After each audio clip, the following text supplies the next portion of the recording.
Welcome to Savage Minds. I'm your host, Julian Vigo.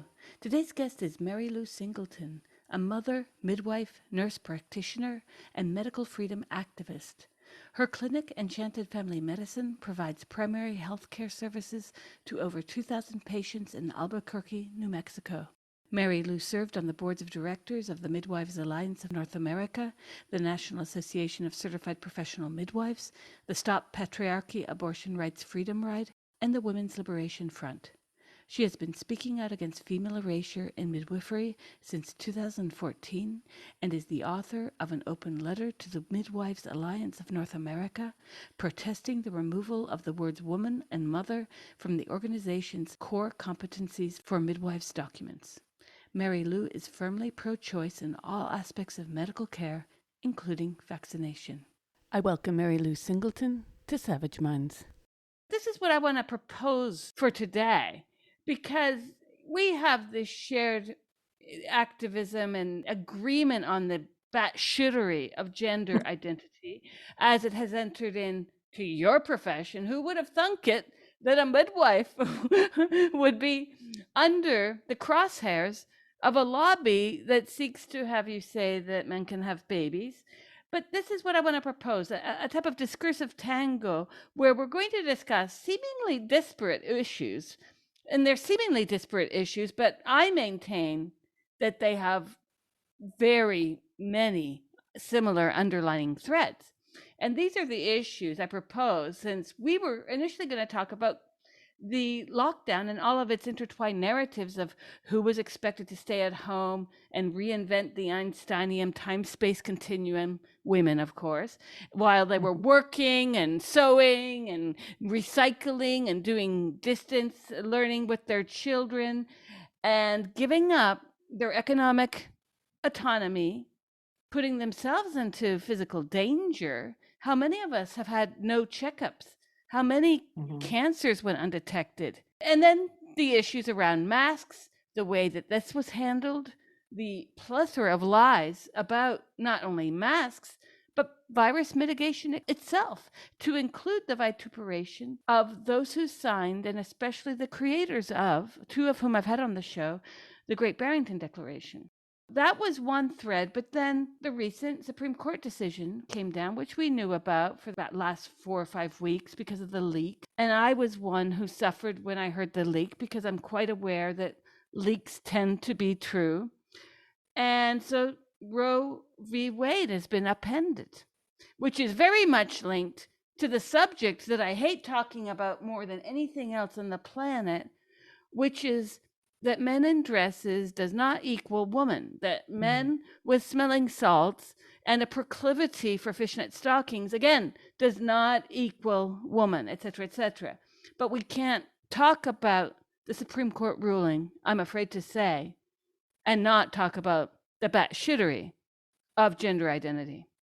So the underlying thread, I don't even want to tell you, that's going to be the mystery. No, it's not. But I maintain the underlying thread in all of this, frankly, is one heaping shitload of misogyny that has counted upon us. What are we now? We're called womb carriers. Was that the recent one by Verso? Womb holders.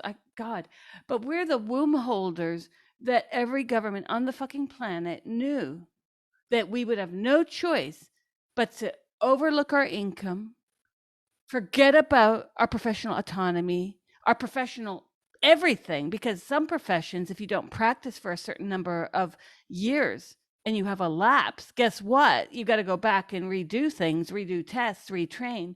Anyways, these damn governments operated on the basis of, I'm talking about a real superstructure here of misogyny, social, political, and bureaucratic on all counts. And then the same thing, obviously, Roe v. Wade, we can't even, we don't have to think twice about this being part of a larger discourse of misogyny. But the one thing that maybe we can get into talking about is about the misogyny on the left. And then, of course, the way gender identity fits into this, because I went to Twitter yesterday and I had a little tweet to say to two senators, one of whom was Elizabeth Warren, who's now got this plan. I was like, you got a plan, but you can't identify what a woman is, or at least you couldn't last year, right? Right. Right. Well, even the attention, Brown Jackson, the new SCOTUS. I'm so upset that I can barely speak, Julian. I'm just so holistically gutted by what's happening. But Yes. remember her confirmation hearings where she couldn't define what a woman was. Yeah. Yeah. And this is that when that happened, I was pissed off because this was more of the bullshit purity posturing that's gone on amongst the Democrats. Mhm. And I'll be honest with you, I don't think she should have been confirmed. I think that No. someone cannot define that has no business being on any bench. None. No, especially in issues of civil rights law. Can you imagine if she couldn't define what race meant, which is actually a much more nebulous category legally? Yes. Well, it's a more nebulous category biologically because, Exactly. Darwin made fun of people. Darwin, how many years ago made fun of pseudoscientists who believed that there was such a thing as race. And he was very clear about this. And I interviewed Adam Rutherford and wrote that interview up because we are still living under this phantasm of race being some kind of reality Mhm. when it comes to Darwin, which he never maintained. Meanwhile, like you just said, now we're going to have to talk about, of course, intersex. And this is just ridiculous given that what has happened, thank God for the swimming competition being saved for women. But the fact that, I mean, I think back to that day in the park with you and Julia Long, and I'm thinking, would we have ever thought that it would have gotten so fucking crazy that we've got Leah Thomas, who you could look at him from the back, it's a man. Yes, Mhm. women swimmers have really developed upper torsos. He's a man, you know?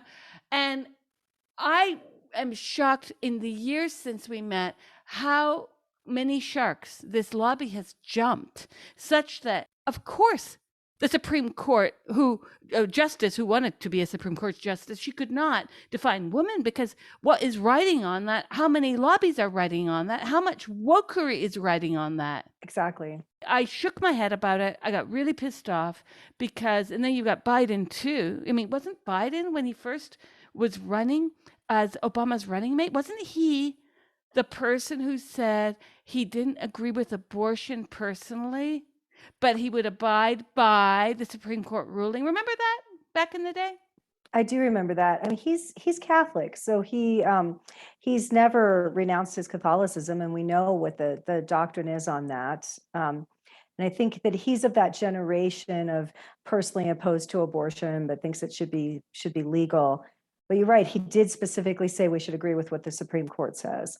We have now a very strange predicament where when the leak came out, my first thought was this: holy shit. We've got the right wingers now. I mean, this isn't the 90s anymore when they were constantly trying to nullify it. And I was constantly at marches in DC. But we've got the right wing that views us as breeding vessels.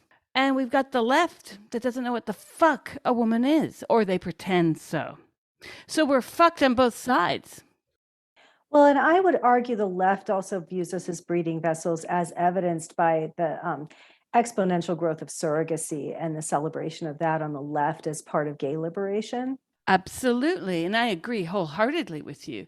The fact is that what we're seeing, and I posted this on my Facebook wall yesterday, it was the post where I said I found the missing link. Well, we're going to see a lot of these missing links. Bro dudes on the left who are telling women to just keep their knees together. I kid you Mm-hmm. not.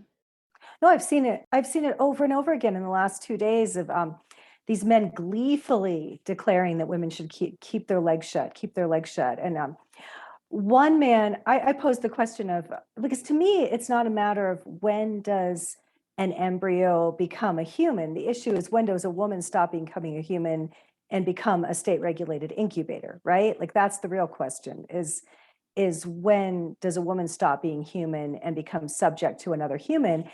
And this guy said the answer was simple: when she has sex.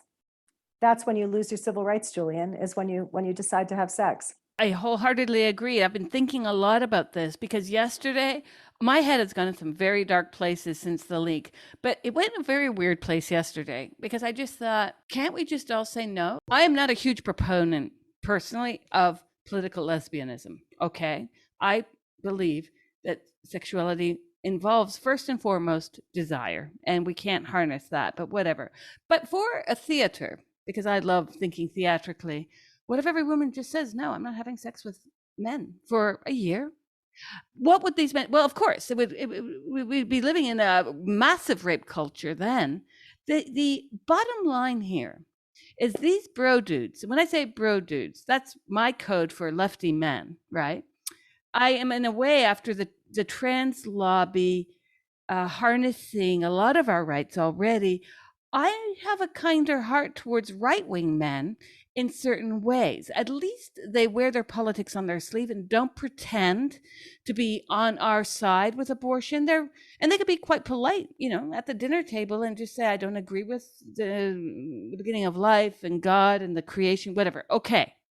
What I really hate, because we've seen this, and I've seen this since 10 years now with the gender debates, that these lefty men will be the first ones to be yelling turf at you, STFU, and accusing you of murder for saying that a man in a dress is a man in a dress. But these guys harbor some really sick misogyny. I mean, the stuff on Twitter in the past 48 hours, I want to close my Twitter account because these men are actually happy that you and I and every other female on the planet simply, or in the US at least, but most of the planet as well, we do not have the rights to our bodily autonomy, and they like that.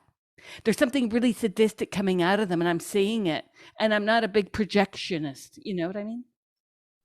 No, and I do think it gets down to this deep envy of our creative powers. And I 3 times in the last week, I've had men get just really viciously angry with me. Well, just because I pointed out that ejaculation is not the same contribution to making a baby as pregnancy and birth. And right, right. It made them so angry, Julian. And one called me a man hater for saying it. And nothing could be more obvious. Nothing could be more obvious that ejaculation is not the same contribution to making people as making the baby, right? Like, women create humanity, and we decide who comes here and who is born and who isn't. And men do have a deep insecurity about that if they haven't just reconciled with the realities of biology. And it's not about better or worse or more than or less than. It's just the way biology works. Is women have this amazing creative power that is how human beings are brought to the planet. And that kind of jealousy or ressentiment, or it comes out as pure misogyny most of the time, not always, but it can come out as fetishism too, hence the transgender lobby. The way that our lives have been fetishized by these men is revolting to me. Absolutely. Because at the end of the day, for lefty men who say TWAW, they, like right-wing men, view us as birthing vessels, but this exceptional case of the transgender subject. What I'm noticing is that these lefty dudes have a lot in common with the right-wing dudes they claim to hate. And just as you said, there's a lot of jealousy, there's a lot of ressentiment for our ability to basically, well, we don't need men aside from the sperm. And it doesn't take much to figure out that, and I did this, as you know, I got sperm, I got pregnant. I did not want to have a child with a partner. I was single, I was happily single. I didn't want a partner. It so happens that my partner would have been a woman, but I didn't want to have a baby with a partner at the time. So I did it on my own. And it was amazing to see when I was pregnant with my first child back in 2006, in the beginning of 2007, how many men were either extremely supportive of that or a few really angry, like, a child needs a father. Well, it's always interesting how a child needs a father as a personal projection of lack. I mean, we could analyze this through Freud to death, But the funny thing is that no one says that when men abandon women, when men decide to divorce and, red Corvette, what have you. Well, now the new red Corvette is SRS. And no one says anything except how brave these men are. The trans widows aren't looked at in a sympathetic way. It's the men who are. So we're living in complete societal misogyny from the top down and the down up, as it were. And the reversal of Roe v. Wade, just to be clear, we knew this was going to happen, right? I mean, Ruth Bader Ginsburg in her life said it was going to happen because she's the one who argued it. And she argued it under a clause that was, in fact, more vulnerable to being changed. But the Equal Protection Clause would have, in fact, given much more security and complete security to our position, including the ERA, which never went through, right? So we're screwed because we're trying to maintain our rights in an era where the right wants to sort of cage our ability to control our bodies, and the left, discursively at least, claims to not know who we are. So how can we have our rights protected if they can't define them? You're right. I mean, Roe versus Wade was shaky, bad precedent. It was argued under due process instead of equal protection. And if you read Roe versus Wade, the whole argument is about a physician's right to perform abortions without legal ramifications. It's nowhere in there does it say women have a right to control their own fertility, that women have reproductive liberty. Over and over again, it's about protecting physicians. And many of the second wave feminists argued that Roe v. Wade was a direct response to the growing number of DIY abortion clinics and feminist-centered menstrual extraction and grassroots abortion, demedicalized abortion clinics that were popping up around the country. Women were taking care of this themselves. The Jane Collective did over 10,000 abortions, never had a bad outcome. Carol Downer's group did thousands and thousands of menstrual extractions, never had a bad outcome. And these are actually referenced in the footnotes of Roe v. Wade by Harry Blackman, that the court needed to intervene because women were taking it into their own hands. So it was never about our rights. It was always about the right of primarily male at the time medical providers. And if it had been under equal protection, where we have a right to bodily autonomy, our lives can't be subjected to be a life support system to another being. I'm tired of arguing when a fetus becomes a person. I know a woman is a person, and the state can't make a person be an unwilling life support system to another person. Exactly. But here we are. Remember the woman in the coma who was raped? Yes. And she was, yeah, remember? And they found out who it was. It was an orderly. And I'm just thinking, what? And there was a more recent case of another person in coma. I believe it was a man, but they wanted to use his sperm. I'm just thinking, we're living in this biotech fucked up panorama. It's everywhere. It's not just trans, it's everywhere. The way in which we're using medicine to supplant life, as if medicine were a surrogate to life. And the same thing that you just said. But the fact is that if we cannot choose to have an abortion, and if abortion is going to be dramatized as it has been in the 90s, that debate over when life began was every day, we need to retrain doctors, and in schools, we need to retrain everyone to think differently about abortion. And I have had women say, oh, to what I'm about to say, but I strongly believe that not only is abortion a very personal procedure like anything, but it should be looked at as like any other procedure. For instance, a tooth extraction, a root canal. And I know some people are like, oh, but that's harsh. Why is that harsh that we have to justify or do those ridiculous, remember in Alabama, you have to see the heartbeat on the sonogram. Why do we have to go through a Catherine wheel to get to the other side of our humanity? And we've just been through this shit with the trans lobby, and it's still going on, but they're losing, thank God, in the UK, and they're losing massively because everyone knows that these are men. And now it's coming out that they were lobbied to death by people like the top tiers of government, of NGOs. But so we've been given this bullshit misogyny. I'm sorry, I can't stop cursing because I'm really fucking pissed off about the fact that on the same day that this announcement is made officially about Roe v. Wade, we've got Verso calling us womb carriers.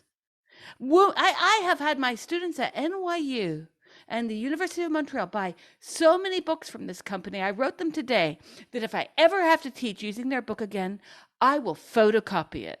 I will hand copy it. I will not make my students buy from Verso. I hope they burn, like not literally, but I hope they close. I hope their doors close because they just keep running. Remember the woman who writes about surrogacy all the time for them? And they've got another trans lobby, two people that write for them. And they can't seem to get their head around that women exist and that even if, they conceded that we exist, maybe calling us womb carriers is a bad idea, They don't think about anything that doesn't advance what seems to me to be they're being lobbied and paid to do this shit. Because why else would a publisher, and this is where Slavoj Žižek publishes, they've had some great publications in their past, but they've gone to shit. Mm-hmm. Academic publishing has as well. So much has gone to shit, Julian. I just feel like we're in a time of collapse and polarization, and the war has too many fronts. You don't know who your allies are. There's so few people who see the thread that runs through all of it. I reached out to you the other day to have you on to discuss lockdown, because I'll tell you what happened to me during lockdown. About 4 months in, I had been pitching to editors, especially one place where I've written quite a bit, Counterpunch. And I wrote a few pieces on lockdown, but then I started to pitch pieces about mental health ramifications, economic ramifications. Wouldn't you think a left-wing paper would want to know about that? No, we can't run that because it would make it look like we're against lockdown. Mm-hmm. Let's step back then to the common threads that I suggested at the beginning, because I would like to talk about lockdown. And I went through a lot of left media during lockdown, and I examined the way that they represented the draconian solutions to the virus. So the Barrington Declaration offers what is called targeted protection, which many people today are realizing was the way to go. Now, this is the interesting part, is that Barrington Declaration was declared a right-wing cabal. It was not. It was considered to be done by a bunch of racists. 2 of 3 of the declarants were Indian, so whatever. And every piece of shit was flung at these people instead of acknowledging the wider discussion. Now, we've seen this within the transgender debate. No one wants to talk. There's no debate. There's no debate about COVID. There's no debate about any of it. Now, there's a problem when on 23 February, we were put into lockdown here in what is one of the world's worst lockdowns. I felt like I was in some freaking camp. And I'm tempted to put another word before the camp, because this was awful. I couldn't leave my house without papers that had to print out, and the papers changed almost daily. The police didn't know what the papers were. Sometimes they did. They'd stop you. People were getting fined if they were in the car with their husband or their wife. It was insane what went on. And all over Europe, the response was a bit hyperbolic. And at the same time, I was sitting there the first 2 weeks thinking, this must be really serious. I don't know if you saw my Facebook post, but I was like, everyone, buckle up. This looks really bad. I was trying to be like thinking cap on. But after 10 days, 2 weeks, we knew what the demographic was that was hit by this. We know who was at risk, and we knew pretty much how to contain it. And I don't mean just washing your hands and doing that elbow bullshit. Right. Now, yeah, but we were offered real serious bullshit. So what happened is, if you recall, during the Trump administration, I'm going to focus on the US right now, when the vaccine was rolled or was being developed, all these Democrats were like, we're not taking it. Remember that? Mm-hmm. They were the biggest vaccine skeptics were Democrats under Trump. And then it was opposite day when Biden got in office, and don't get me started on 6th January. But everything became exactly the opposite. Mm-hmm. We were given this mantra of just take the vaccine and you'll have your freedoms back. And I do not know what it was like in New Mexico, but when you start to look at the data between Florida and California, so far, and we all know, well, maybe our listeners don't know, but Florida, like certain states, Arizona, what are the other Mm-hmm. states where elderly people go to retire? Those are the two big ones. They have the largest population of elders, and they did better than the states that locked down hard. But New York and Pennsylvania in particular committed straight up eldercide with putting healthy young people with COVID in the nursing homes to convalesce, to separate them from the rest of society. They brought COVID into the nursing homes. And I believe to this day, 60% of the COVID mortality in Pennsylvania was in the nursing homes. And get this, Rachel Levine, our assistant surgeon general, that creepy dude, like you look at him and every internal perp detector in your female system goes off, right? Right? Yeah. Oh yeah. To Oh keep your yeah. kids away from that creep. He's really quite a piece of work. And he was the Surgeon General of Pennsylvania. The week before he started putting people with active COVID in the nursing homes, he pulled his own mother out of the nursing home and got a private nurse for her. It was eldercide. They killed elderly people, and this has not been investigated. The only place we have universal health care in the States is the Medicare program. Old people are expensive, Mhm. and they killed so many elders. And it was starting to come out about Cuomo, what he'd done to the nursing homes. And suddenly there's this like manufactured ass grab situation, right? Where he's removed from public because he's a sexual perp, not because he pretty much murdered elderly people. Yep, absolutely. This is astonishing to me because when they jumped on the ass grab story, I thought, I'll be honest with you, I thought this is weird. No one jumps on ass grab stories, not even Exactly. with the Me Too. You know what I mean? Right. So we've got this very strange triple helix situation going on where governments use the elderly as a pretext to get us to all obey. And it worked perfectly in the Latin countries. And I Mm. don't mean Latin America, I mean it worked perfectly in Italy. Some Italians believe that they were a petri dish for a Mhm. larger social experiment. But Italians, all you have to do is say mama, and they just come to their knees. Everything in the name of the mother, the grandmother, the grandfather, etc. So they bought people off with a lie because what Mhm. has happened in Italy for the elderly, especially the poor elderly, I can tell you what the government's done for them. Jack shit. Jack shit. Or, I don't know, Jacobo shit. There. Okay.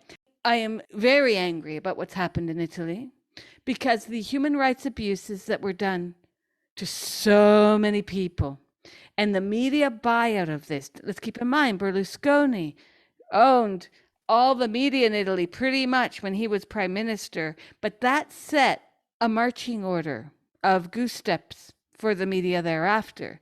So you've got this pseudo left media, just like the Guardian in the UK was saying 20 things you can do with your children during lockdown. What the fuck?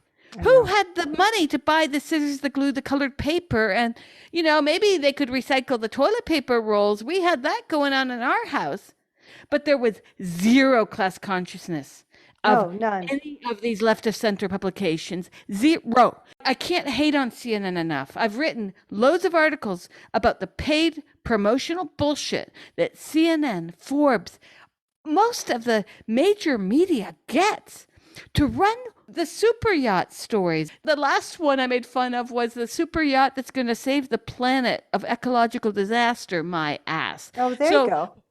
you got Bill Gates every day was almost a journalist of CNN. And I say that sarcastically because their level of journalism is up there with Instagram, tweets. No, exactly. Um, we had no ethics in journalism since 9/11, but what few ethics existed went to shit with lockdown.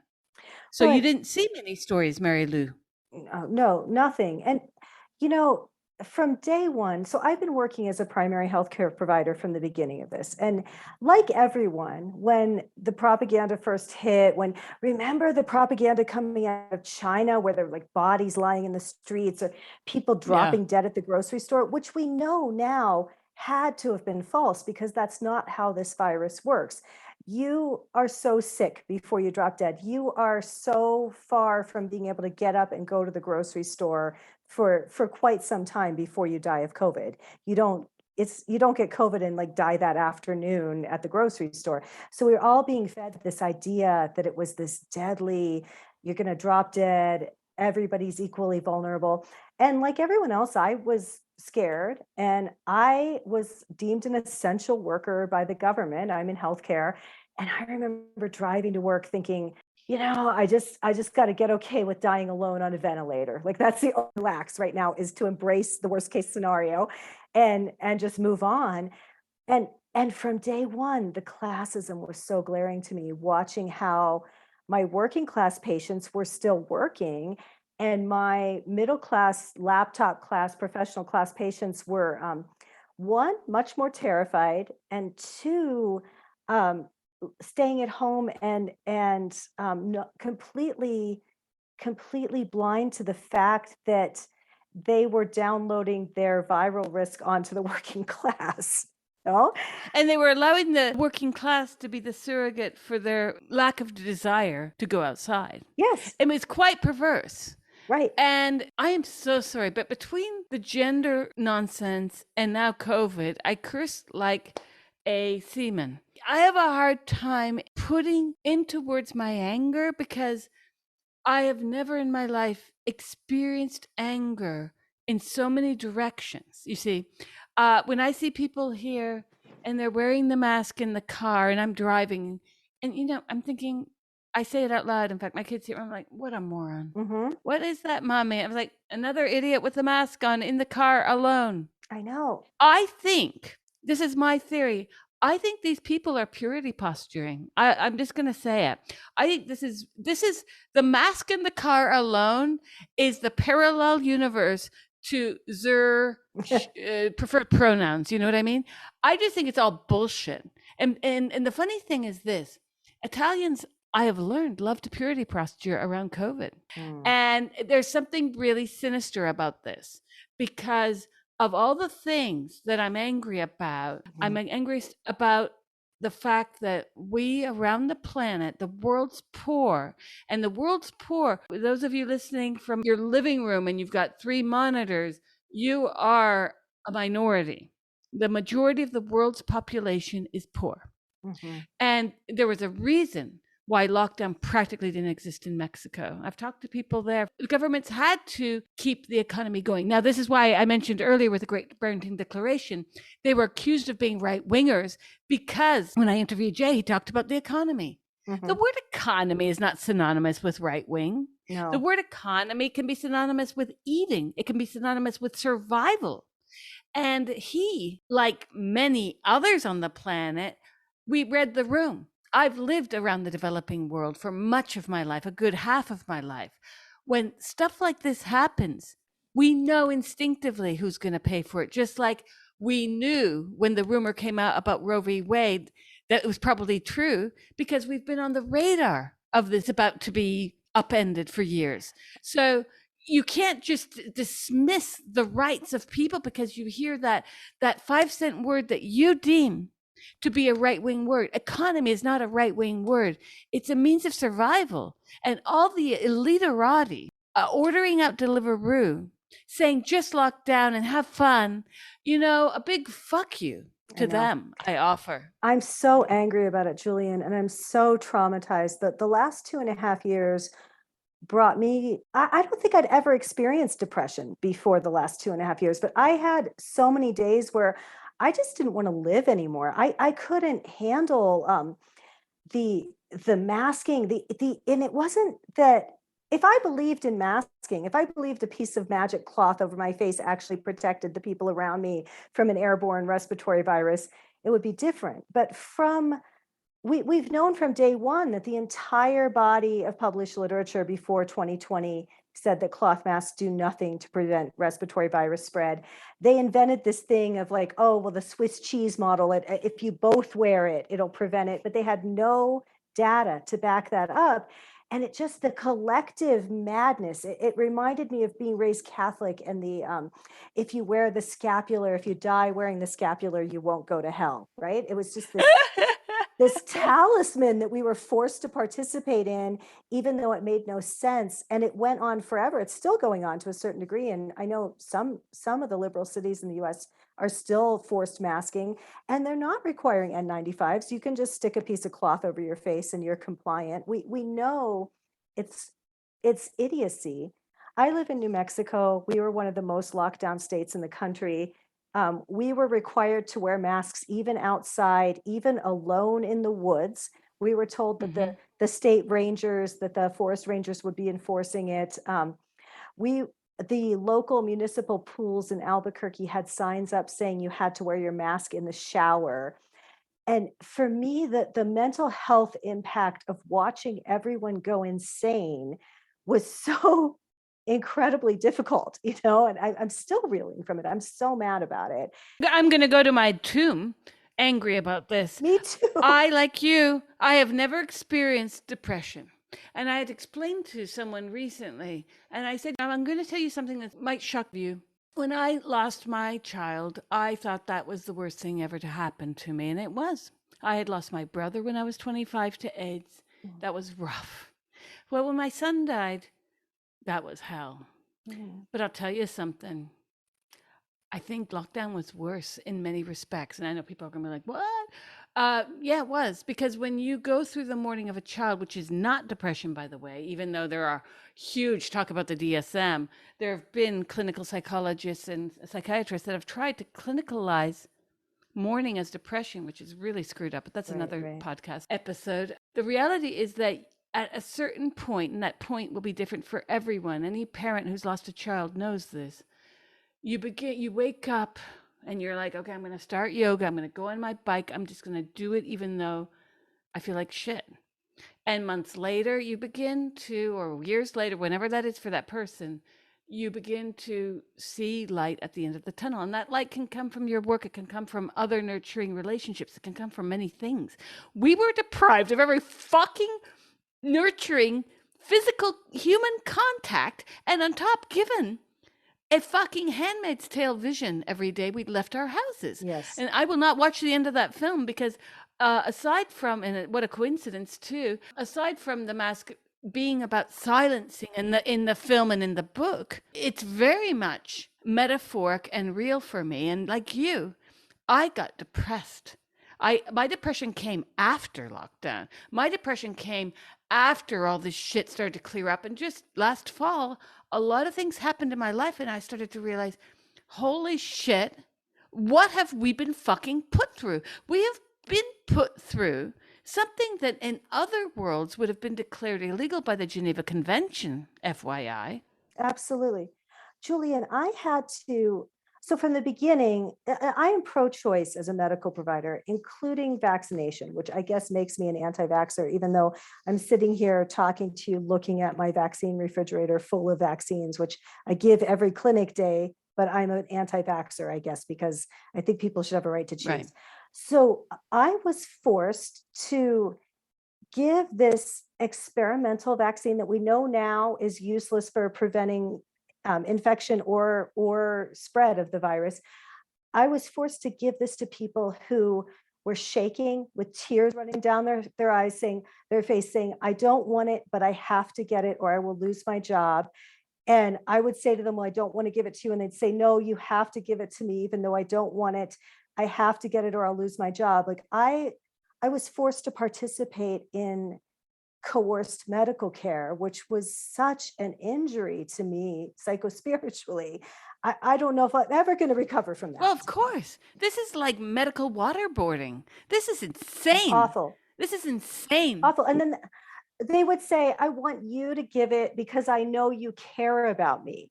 It's so horrible. Like they didn't want to go to Walgreens and get it. They wanted to come to their primary care provider and get it. And I still have knots in my stomach and feel nauseous when I'm telling you this of how horrific this was. in our state, our governor required that all the state employees and medical providers get the booster as well, which we all know was not evidence-based. We know that two major FDA officials resigned over the booster, saying there wasn't good enough data to approve this booster. None of this has been science, but it's all been pushed under this banner of this new religion of scientism, which is just conformity to the medicalization of our lives.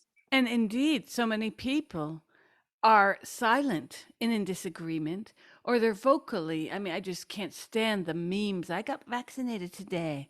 Well, I know. that again is a personal choice. And to people who got vaccinated, if you made that choice, you believe that was the right choice, then okay. But I didn't, and I do not appreciate the photos that appear on people's Facebook pages as their ID saying that they got vaccinated, because this signals fake news to me. Because as you just mentioned, we don't have any conclusive, peer reviewed scientific studies that are showing that any of this works. In fact, they came out the other day and said that the vaccines in existence are useless against the current strains of COVID. Right, but they're still required of our college students who we know are not statistically at risk of a severe case of COVID. There's no reason to be vaccinated college students against their will. If they want the vaccine, if they're high risk, they should discuss it with their medical provider and get it if it's warranted. But we're vaccinating people who, that demographic is less likely to have a life-threatening case of COVID than a life-threatening case of seasonal influenza. This is why I rejoiced when the Great Barrington Declaration came out. Was finally someone was talking sense. Finally, Mm-hmm. a group of prestige medical people were talking sense and stating all the things I've been thinking from day one of this whole experience called the pandemic. Though what I lived through, I would not describe as the pandemic. I would describe it as horrific government overreach and medical totalitarianism. That's the irony about the vaccine given to college students. That is the precise demographic that Pfizer and Moderna were hiding the harm done to, because that was the Yes. demographic that would most likely be harmed. Right. And did you see the two studies that came out last week? One in the Journal of Andrology and one in an Israeli medical journal. And I only read the translation of the abstract of that one. But both of these studies, one in the Journal of Andrology that looked at sperm donors at sperm banks, and one coming out of Israel, looking at men in Israel, showed massive decrease in sperm count for at least 3 months. Mhm. And people who were low risk for severe COVID, or people in general who were cautious, were demonized for wanting to wait for longer term data before deciding to get this brand new mRNA technology injected into their bodies. Remember just the absolute hatred of people who wouldn't comply, wishing death. The president of the United States basically wished a winter of severe illness and death upon the unvaccinated last early December. He wished severe illness and death upon the unvaccinated. And now we know the vaccine does not prevent you from getting COVID or spreading COVID. It is purely a personal decision to get this. And even knowing that now, are we getting an apology? Are we getting any public reckoning about hating the unvaccinated, about the entire phenomenon we just lived through? No, we're still being gaslit about it. You're listening to Savage Minds, and we hope you're enjoying the show. Please consider subscribing. We don't accept any money from corporate or commercial sponsors, and we depend upon listeners and readers just like you. Now, back to our show. We'll go to CNN. As my grandmother would have said, they're in love with Donald Trump because all they can do is talk about him. They Yes. hate on him daily. And had Donald Trump said this about the unvaccinated, we would hear about this for 10 more years. Yes. Biden was allowed to get away with that statement. And the amount of bullying and harassment that came from that statement in people's private lives, their businesses, offices, we will never know, because that too is not being covered. Goodness knows if I'm getting editors from left-wing publications telling me that they're afraid to run any pieces questioning the efficacy of lockdown or the psychological ramifications of lockdown, goodness knows we're not having the studies being run that confirm the links between what politicians were saying and bullying happening in neighborhoods, in families, in workspaces. And this is daunting because all they want to do is rehash 6 January, which itself was badly covered by the media, because my argument there is simply we should be talking about the protesters outside the Capitol as well. The hundreds of thousands of people that were outside the Capitol who were peacefully protesting. Why did that not get any discussion? And I think that the ruse of the media was to use those individuals who were far outnumbered by the peaceful demonstrators outside. They used them as a pretext to focus on Trump once again. And I don't know what's going to happen with this trial, but I can say that we've all been hoodwinked by MSNBC, Rachel Maddow. We were given Russiagate. We were given Hunter Biden laptop repression of the news. Right. The New York Post had its social media account removed. If you or I were to say anything we're saying right now on Twitter, our accounts would be removed. Facebook was removing accounts. Instagram was removing accounts. Well, that's Facebook, or now Meta. The rebranding of Facebook is LOL to me at this point, because who does the fact checking for Facebook? Yeah. You know, these are companies that are part of NATO. So we can bring this all the way through to the coverage of the invasion of Ukraine and the reason why people are not allowed to hold any other opinion than Putin's evil. Suddenly, not in all the years that we've had oligarchs populating the United States, controlling public policy, not the Pfizers, not the Pritzkers, not Gates. We're not hearing them referred to as oligarchs, and they are. Right. We are hearing about Putin. So oligarch became this word, this 5-cent word that then every American was sporting for the last year or so. We are in such a split reality. And I see this because of my practice. I take care of people on all sides of the political spectrum. And Julian, it's here in the United States, people are living in entirely different realities. Like this, it's shocking to me, the different perspective of people based on what propaganda streams they're paying attention to, and what their economic class is. And I'm legitimately concerned about massive civil unrest and possibly a civil war in the United States, given how split people are. It's horrifying. Remember what happened with AZT? The FDA would not approve AZT. There were groups, I was part of them in New York, even with ACT UP, that were doing underground experimental use of these drugs, completely underground and very much illegal, because the government would not give this. But that's what happened then. And now we have the government tearing a page from that book and saying, well, let's just run with it. No testing. I'm not going to take a vaccine that hasn't been tested for years. I'm just not.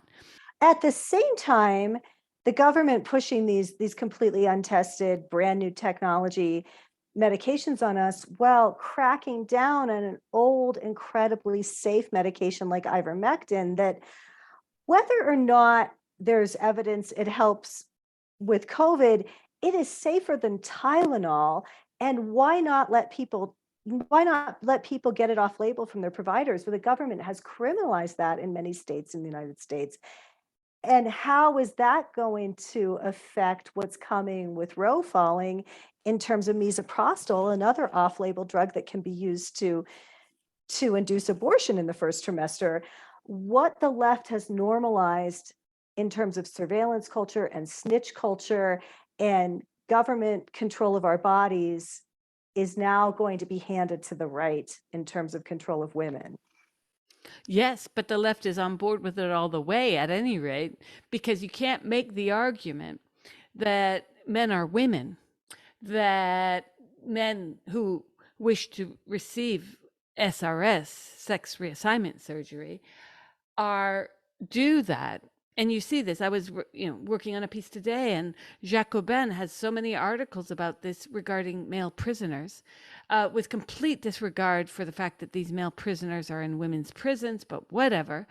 And then make that argument, and at the same time hold another view that science is verifiable, but we're just going to run with all this stuff that's hypothetical. You see, they want to have their cake and eat it by cherry picking what is science and what is not, as if they themselves, all these people on social media are coming out as overnight virologists and immunologists.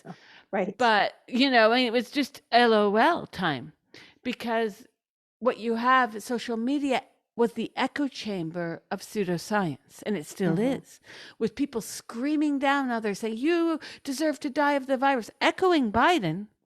You shouldn't be outside your house if you're not going to get vaccinated.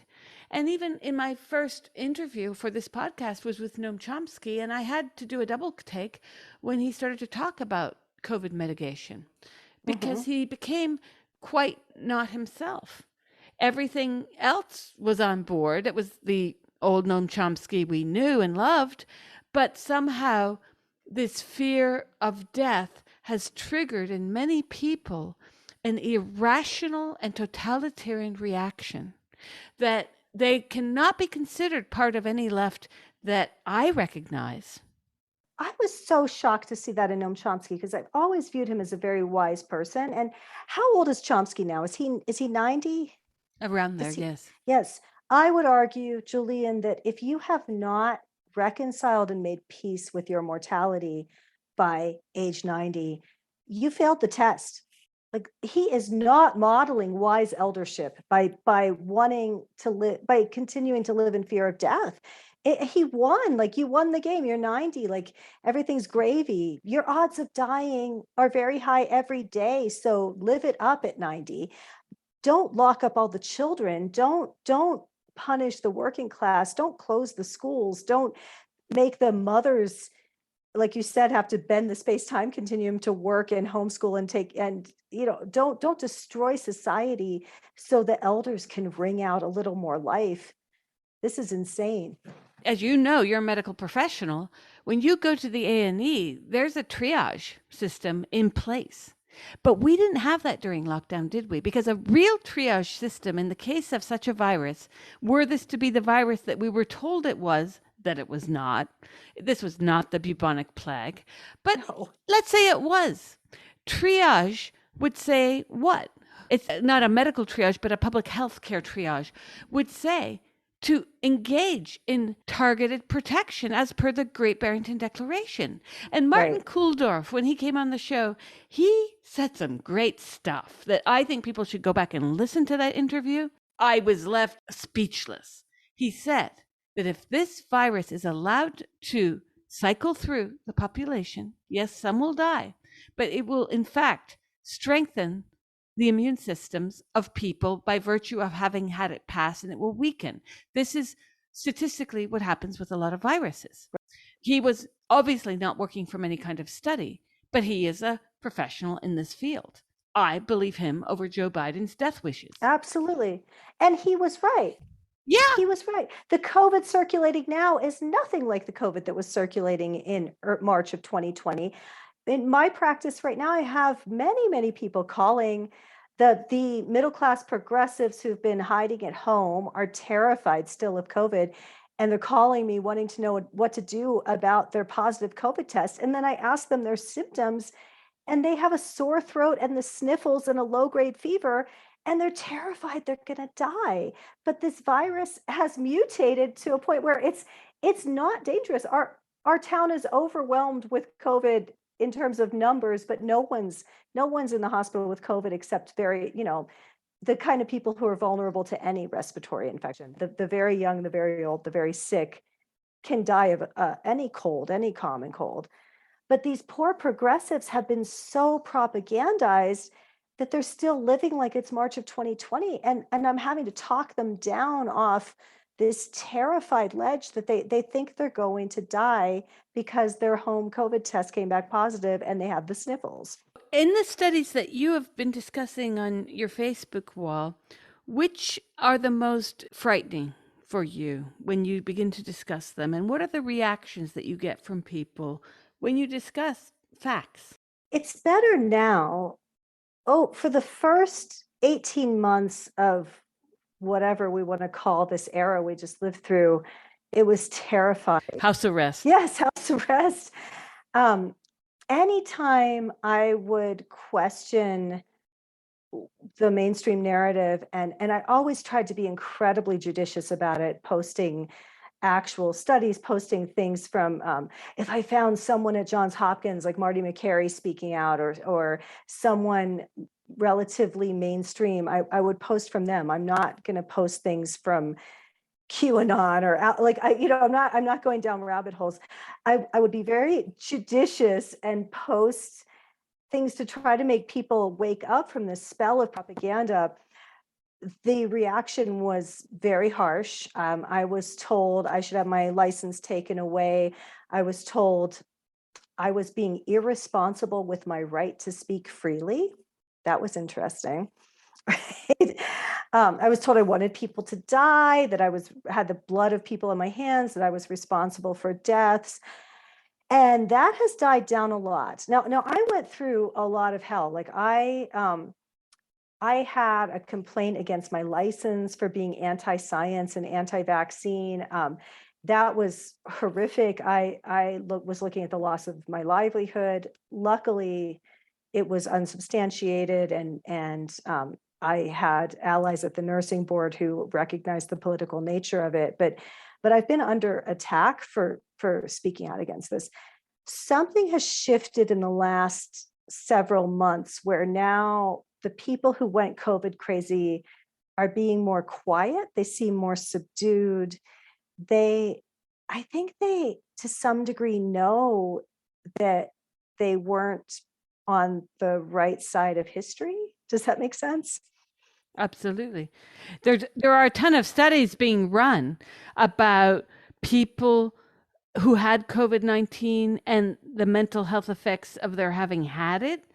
But there's not enough studies out there, for my liking, that are measuring the mental health impact of this house arrest that we've all been through. And some countries and some states in the US, better or worse, right?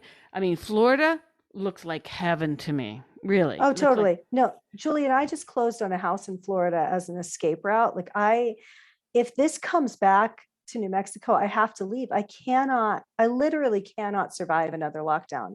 It almost destroyed me. And so my husband and I just bought a place. Right now we're doing short-term rental with it, but I needed an escape route. No, what I'm seeing in my practice is it absolutely has had a huge mental health impact, especially on the children and the young people, and especially on the children and the young people from liberal progressive families to whom the propaganda was really aimed, right? That their families bought it. I'm seeing an enormous increase in severe self-harm. I didn't lose a single patient to COVID. I have over 2,000 patients. At this point, the vast majority of my patients have had COVID. I had 3 hospitalizations, nobody on a ventilator, nobody in the ICU, no deaths. But I've had multiple deaths from suicide, from overdose, from on things that should have been caught and diagnosed, from lack of medical care, from people who weren't able to get health screenings and weren't able to get medical care.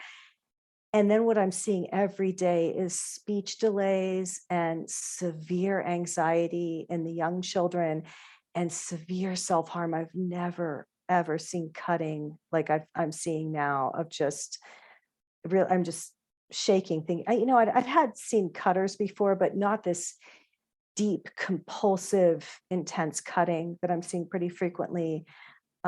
Lots of school refusal, children who refuse to go to school, lots of agoraphobia. We were already dealing with the rebranding of agoraphobia among young people and this pushing of social anxiety disorder, right? That what used to be considered a very serious mental illness, agoraphobia, was being rebranded, and now suddenly a huge percentage of the youth have social anxiety.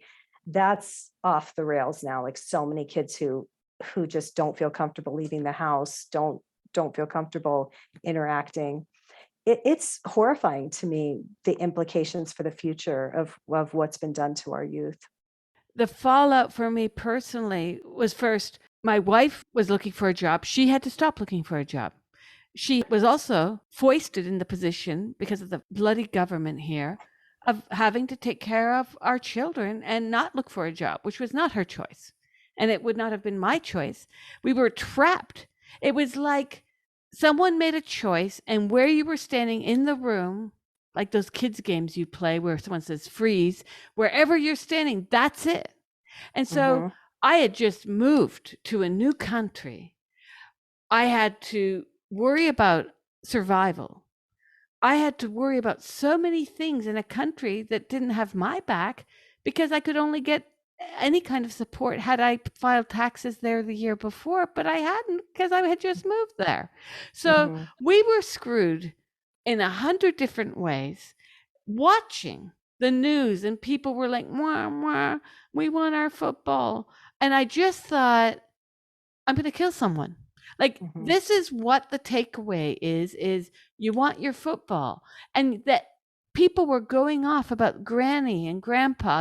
We already know that targeted protection was the way to go. And we knew it early on, because there was 1,000-fold difference between the mortality of old and young. 1,000. Exactly. And I would argue that even with focused protection, it should be the decision of the elders how much restriction on their life they wanted in terms of COVID mitigation. That if the elders wanted to cuddle the grandchildren and keep interacting, that's their call as people who have lived a long life and decide to, have a right to make their own decisions.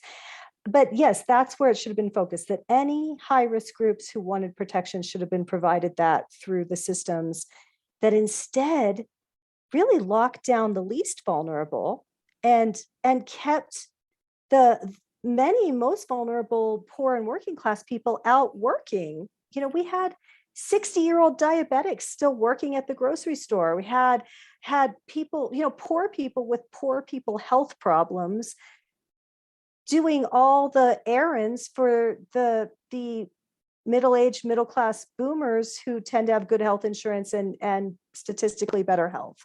Did you hear that Missouri and Louisiana's attorney general is filing a lawsuit against the Biden administration's Ministry of Truth, because they had planned to use social media companies to censor scientific opinions on COVID?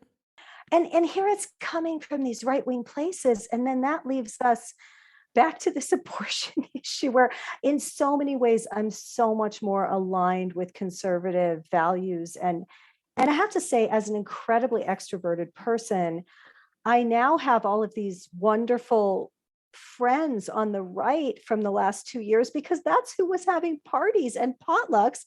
And that's where I've been going for my socialization for the last 2 years. I do have some fears about how people are going to start behaving once the enormous swing to the right that we know. We could feel the pendulum going already, right? Even within myself. I don't know if I'm ever voting again, but if I am, I am so angry, Julian. Like, I am so angry at the Democrats. I am so angry at the Democratic governor of my state, that I would vote. I would vote for almost any Republican right now, just out of spite, because I'm so mad. No politician has ever wrecked my life the way this Democrat governor did. But she ruined my life for 2.5 years. She destroyed the schools. She destroyed society. She used public health as a wrecking ball of everything that made life meaningful. And if I'm feeling that way as a long-term leftist, we're swinging hard right. And I am a little concerned. I hope that people continue to be amicable and willing to have conversations. But at this point, when I look at overall our rights, the left wants to destroy the First Amendment. The left wants to destroy the Second Amendment. The left is saying things like the Constitution is racist. This is a huge threat to democracy and to civil liberties, more so than anything I see happening on the right, and that includes this horrific loss of reproductive freedom. Well, there we are. The right has been so great and in advancing discussions during lockdown about the things the left should have been talking about. And I mean the poor, the working class, the inability to have basic freedoms and the freedom to disagree with virus mitigation. But no, the left has been the totalitarian sector for this. Yes. And now with Roe v. Wade, we're looking at a left that is, I'm sorry, I am angry at every single person. And I'm talking to Elizabeth Warren here too. And AOC, these women did immeasurable harm to us because I do not see that they are less guilty about what has happened with Roe v. Wade than any Republican. People need to go back and read Andrea Dworkin and read woman hating and read right-wing women and understand that the left pushing prostitution and pornography and surrogacy and the gender insanity and this insane idea that that modeling male sexuality is liberating for women sexually, right?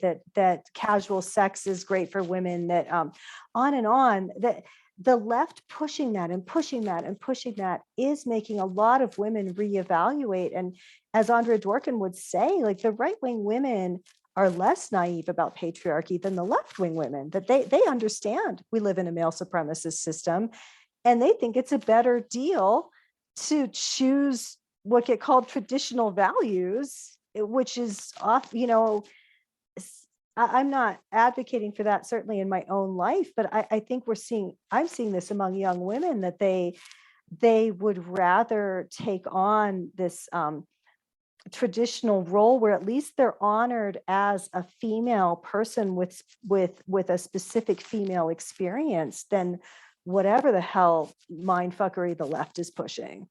So we have this trifecta of gender identity, Roe v. Wade, and COVID, where all three are undergirded by the fantastic nature of people's willingness to believe and or recycle and or produce absolute hokum as science, while eliding scientific processes, studies, information. And all of this seems to come from a space of personal self-worth in many respects, where we see the pronouns, the my BFF is trans, or I'm coming out, Mary Lou, as non-binary. What in the fuck does this mean? This has no resonance in reality, because I can say I'm coming out as non-binary and that has no reality-based reaction. It just is a sentence. It has as much as my saying Tweedledee Tweedledum, you're a frog. It's very Harry Potter. The pronouncement of the self with the gender lobby and the gender movement to I'm speaking my true self. And isn't she brave? She's speaking her true self. Everyone applauds. She got her vaccine. Everyone applauds. You stayed home and you protected Granny. Everyone applauds. And now we're supposed to do this very quick shift of gaze towards a document that is, like the other two, dictating to us how we must think about the scientific body, the male body, but it's a woman, how we're supposed to think about COVID. It's the bubonic plague. No, it's not. It's, if you get it today, it's like a cold. And that now we're supposed to lockstep with the idea that suddenly the only good thing about this is that the Supreme Court knows what a woman is, right? And that woman who just was confirmed, she lied. I know. What a horrible blow to women to have to sit through those hearings where she says she doesn't know what a woman is because she's not a biologist. And then right on the heels of that, we lose Roe versus Wade. What a terrible, terrible 1-2 punch for women.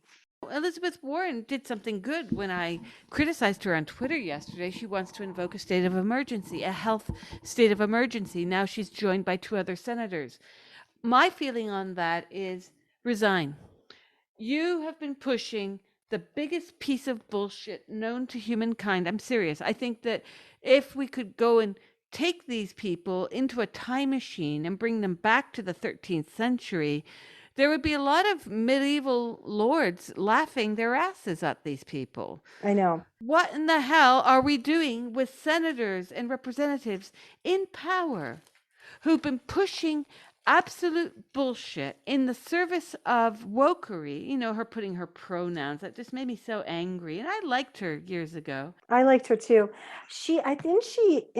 I think she has a trans-identified male as her chief of staff as well, or someone big in her campaign. She was promoting like trans people on her staff as though this was like this fantastic thing. And not that I think you should discriminate against trans people, but if their main qualification for being part of your campaign is being trans, that I question that, right? Well, also, I would say that we've got a problem, you know, when now being I joked about this the other day. I came out as heterosexual on Facebook because I just thought I can't be involved with the Gay Pride Month anymore. It's just so embarrassing because 1, it's nothing about gay. It's all about the T. 2, I don't want to be part of a group that's going to pursue and reproduce over and over a lie. Yes. If Elizabeth Warren has a woman on her team that likes to have short hair, just like Chase Strangio, that likes to take testosterone, that likes to dress in suits and a tie, guess what? Only the latter part refers to me until the age of 30. I didn't wear a dress and I didn't wear women's clothes until I was 30. I Right. didn't. And that seemed to go down really well all over New York City. People were like, "Oh, I really like your style." Well, I was a poor graduate student at NYU. I couldn't afford anything but canal jeans basement, which were $5 suits from the 1960s, 70s, 50s. But this does not make me a freaking man. No, the whole movement is just, it's based on pure sexism. And it's just, I'm a firm believer in freedom of religion, freedom of belief. But when you start pushing that belief down my throat, that's when I have a problem with it. And it's like, go for it, be trans, but I don't view it as any more special as like announcing you're a Mormon. Like, do you have a right to be a Mormon? Sure. Will I defend your right to be a Mormon? Right. But it's a sexist ideology, and I'm not super psyched that now you're the chief of staff of a politician if you're a sexist. This is the posturing that's going on within the ACLU. So we have a lot of these organizations that once upon a time represented the best of our country. And there are things, believe me, I lived all over the planet. I have days when I just want to beam me back to the States because I miss some of those freedoms. John F. K. said this. My father would be so proud of me citing him because I'm not a big fan, but he said, if you make peaceful revolution impossible, you make violent revolution inevitable. Right. And I think that's where we're heading.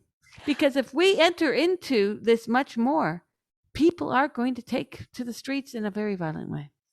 No, I agree. And what you're saying of these rights that are so important in the United States has, that they're being dismantled by the left is so horrifying. I mean, it was like the ACLU, the Wobblies, the left who pushed for expansion of free speech, expansion and true exercise of the First Amendment of the Bill of Rights, and watching the ACLU promoting book banning, promoting this compelled speech with the trans insanity. It's beyond chilling. It's beyond chilling. I have moments where I just burst out into laughter over what's going on, because it is one of those do you laugh or cry moments at times. Yeah. And you've been through it. I interviewed you for a piece years ago about the harassment you went through in your own sector as a midwife. Right.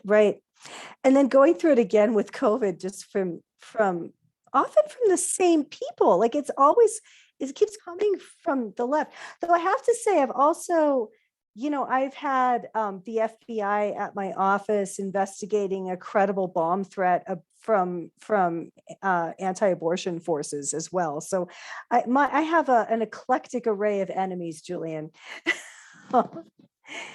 There was an initiative in Albuquerque. There was a ballot initiative trying to criminalize abortion after 20 weeks, which, people think that sounds like a good idea. No one likes late-term abortion, but as a midwife, I was trying to explain that nearly 100% of pregnancy terminations after 20 weeks are wanted pregnancies where there's something really wrong with the pregnancy. And you can't, like you said, this is a medical procedure. I'm of the opinion there should be no more laws about abortion than there are about appendectomy. Like, this is a medical procedure. So I was a big voice in fighting off this ballot initiative, and there was a bomb threat against my office because of it. So the FBI was here telling me about a credible threat to my safety. So I am not naive to believe that only the left is crazy right now. I think that the country's really, really polarized. We are living in a time of misogyny titrated. Someone today on Facebook posted a photo that I'd never seen before, and it made me quite sick. It was a 14-year-old being executed many, many years ago.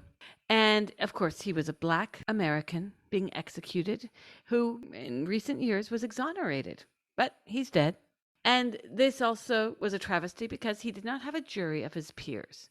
Now, what happened in America where we came to this understanding that it was logical that if a Black teenager is accused of a crime, that maybe the jury ought to have other Black Americans on it. But you and I get bro dudes deciding about our uterus. There's a problem here. And the problem is extremely deep. And I don't think it's at all limited to the right. I think we have a sociological disjuncture.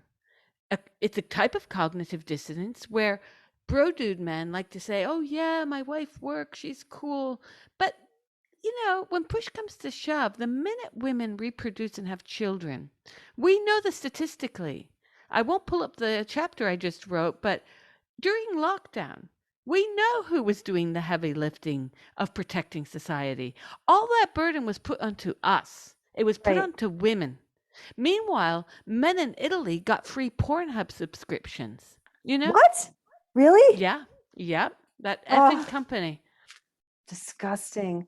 Oh my gosh. Oh, that's a whole other level of thinking of what's happened to our society, of guys just plugging into porn all day. Yeah. And women get to homeschool, cook, clean. And I personally, I can tell you, for 2 years, I ate and slept very little. Very But little. and all of that while we're being held in social isolation. And we know as women that the drudgery of women's work is is um is mitigated if we have other women to help us with it, right? If we could cook together, if we can all get together. And like, even yesterday I went to a wool processing workshop, which was really fun and cool. And I'm just sitting there with all these other women, and we're cleaning this wool and carding this wool, and just, we're having fun doing it. But I was feeling my ancestors. I'm of Irish descent, and probably from wool processing people, and feeling like women's community and how women have always come together to do this work. And the state forbade us from having the support of other women while we were doing all of this work during lockdown.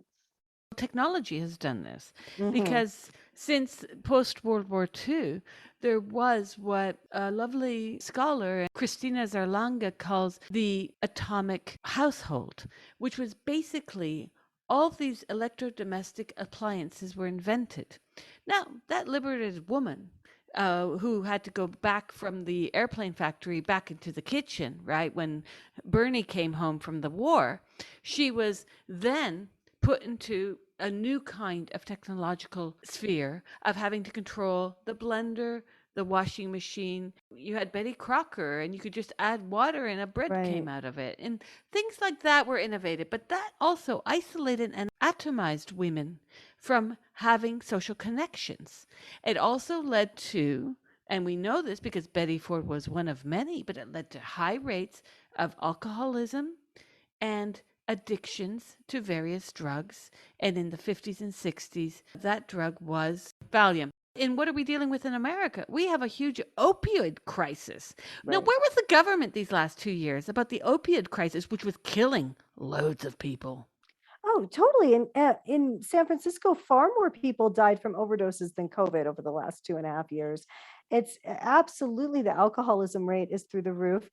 And then not just, the things that get labeled substance abuse, but so many more people are on psych meds. So many more people are on the medicalization of distress meds than were before the lockdown.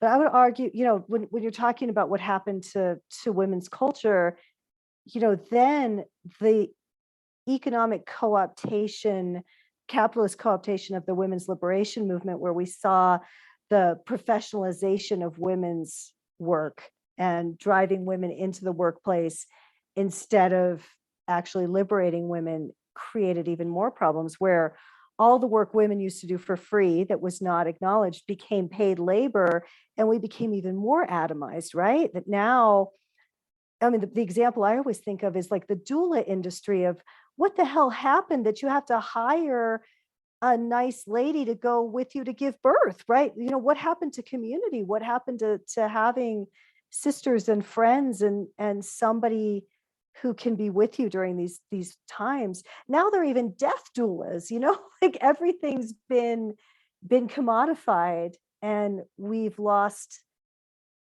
so much of women's community through that. And then COVID just was an accelerant on it. And it's also been this complete disconnect from reality internationally because Americans are very unaware as to what our government is up to. Mm, And Mary Lou, I'm about to go somewhere that is going to get a lot of people angry, but I don't care because I've already gone there on Facebook recently. But I came across a post 2 or 3 days ago where 400 now people are liking it about the beauty of Hillary Rodham Clinton. And I just had to post. I just said, what on earth? And I listed her war crimes. I right. listed the fact that, what with Caceres, and look at the report from The Intercept the other day. They did a great report on that investigation into her murder. She's led rape culture. I mean, literal rape culture. Yeah. She was responsible for loads of rapes of women who protested the coup in Honduras. Now, Mm. Libya. I know, Libya. That right? was one of Right. the no. And you have feminists backing this ostensible heroine who's not. She and her husband, the Clinton Foundation, stole $10 billion from Haiti. This is documented. This is not hypothetical. Right. Right. It's so backward that I remember during the push that people were acting like it was a feminist win, that Hillary was looking like she was gonna be the president. And to me, it was as though it would be a victory to have a female Darth Vader for a change. Right. This is It's not the change I'm looking for. For many women is not change at all because if you are of that class that was saying lockdown baby lockdown, you're going to get your abortion because you've got the money to. Exactly. This is going to affect poor women in the United States. And I spoke about this the other day with someone, the possibility of having these states that will accept women for abortions. Again, who will have the ability to organize and have the wherewithal to get to New York State, to get to Washington, or to get to California? Right. Right. No, abortion will be illegal for the poor and a plane ride away for the rich. Though Canada, Trudeau just announced that Americans can come there to get an abortion, but he forgot to say that if American women are not vaccinated, they have to quarantine in a government quarantine facility for 14 days, which is a longer period than any of the state imposed waiting periods for abortion in the states that have those in the United States. Well, this is the contradiction, though, right? Again, I mean, we're up at it with That's a perfect example what you just gave, where we have the nonsense of these quarantines and of measures that are wholly unnecessary, given the actual realities. This is what bothers me: is Trudeau and Biden, etc., afraid to just state the facts that this is no longer a pandemic, that it's endemic, that in fact it's not dangerous anymore? It can't be contained. Zero COVID was a myth from the beginning. Once this was all over the world, we knew that this was not containable because of the nature of the virus. And yeah, that it's not containable. The vaccines don't give sterilizing immunity, so they have nothing. These vaccines have nothing in common with the smallpox vaccine, with the polio vaccine, with these vaccines that do prevent spread. And no one will back down. No one will walk people back and re-propagandize people to the current reality, right? For sure. And where people are losing their jobs over misgendering people. Yes. And children are being kicked out of school for misgendering. That happened in the UK with an autistic child recently as well, An autistic child. which shouldn't make a difference at any rate, No, because but that autistic child knows his or her science. it's compelled speech. Yeah, we're in quite a state, Julian. This is, I mean, these are certainly historical times. And I think, you know, I was born into a, just a unusually stable place and time in history. And I know that, things were not stable in other places in the world. And if I had, had the fate of being born in other places, I wouldn't be saying what I'm saying. But being born an American in 1969 gave me this illusion that the world was a more politically stable place than it actually has historically been. And a more progressive place, because Absolutely. growing up in the 70s, I thought that things were really, I was a kid, I wore.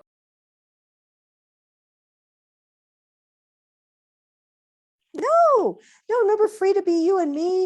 Even I grew up in a very conservative home in a very sexist little town, but I had a copy of Free to Be You and Me, which was, girls and boys can both do the dishes and wear whatever you want. And I thought we were over all the sexist stereotypes. Fast forward to Anderson Cooper and his partner announcing the birth of their baby, and the woman has been handmaided away. This is really troubling. And I've told gay male friends who've asked me, well, we would like to have a baby too. And would you recommend surrogacy? And I'm like, absolutely not. I told friends this, absolutely not. And if you do it, I'm not talking to you again.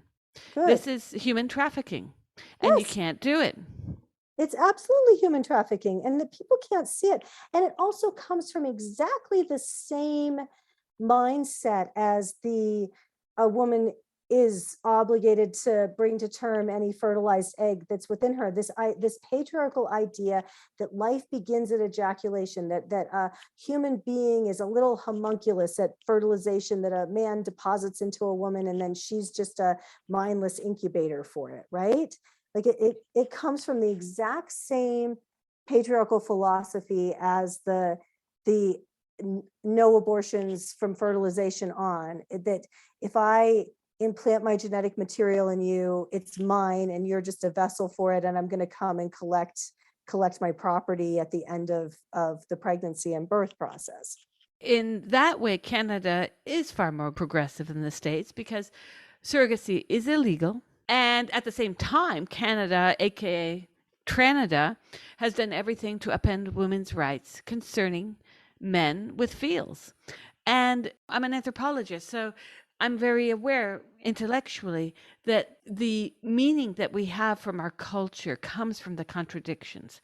I'm under no illusion that, in fact, history is teleological, that progression of ideas goes always forward. No, we're living it now. I told someone on Facebook, I announced yesterday that I'm officially, how many, I had to do the math now, but basically I'm officially 7 years old, Because if time has gone back to 1972, well, Yeah, that's that. We are living in this blender of what people and politicians have taken as good advice, and we're collateral damage of political decisions, and mhm. as we were during lockdown.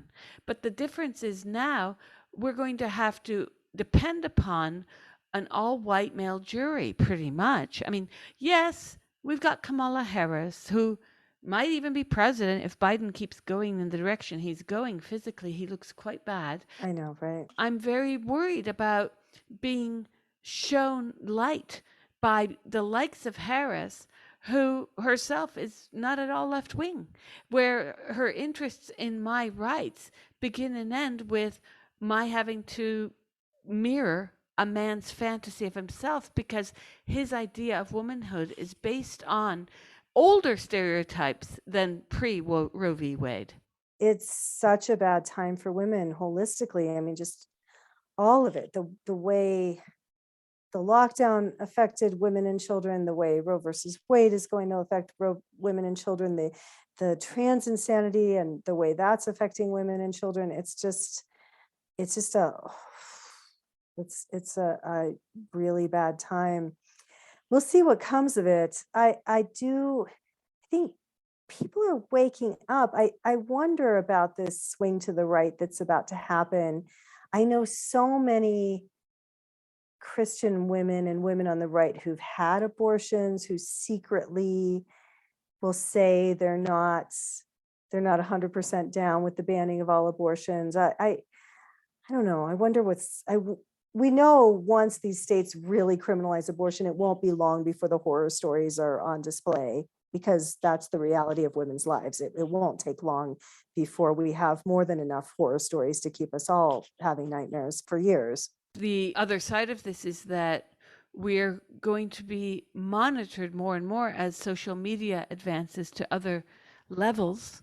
And people are getting called out for comments they make under anonymous social media accounts. Mhm. And I always worry about how did they find out that that person used not their real name on their account?